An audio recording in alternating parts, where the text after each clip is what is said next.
We are now going to go over resetting this unit to factory defaults. And so you will need a special tool for this. This is a PC47. You can get these almost anywhere, but we have them available for about $4,000 if you don't find one.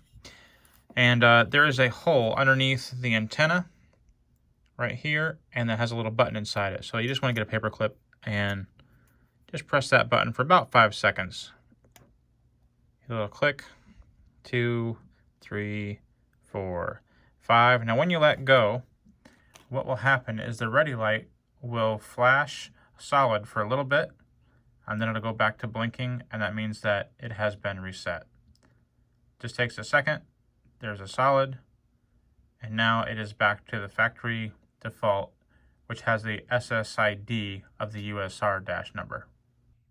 So after resetting the unit, what we need to do is join the Wi-Fi.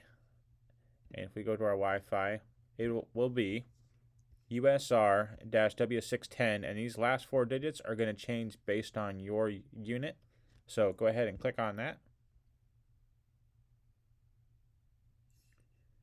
Once connected, go to the IP address 10.10.100.254. It'll then ask you for a username and password, which is admin, all lowercase, no caps. And the password is also admin, all lowercase, no caps. From here, this is acting as a hotspot now, and so we can change this back to Stellar Sky Systems. And we click apply.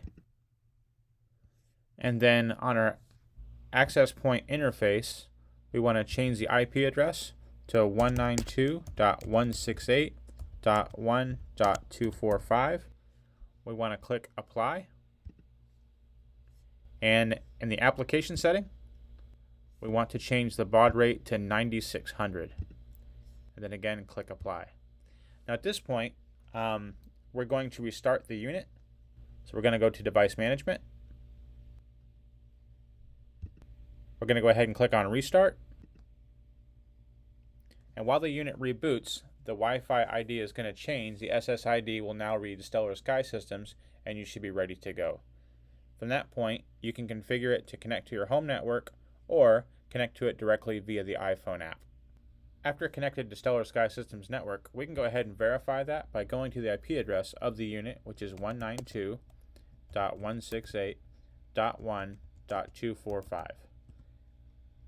Again, all lowercase, no caps, admin. Password is also admin. And you're in.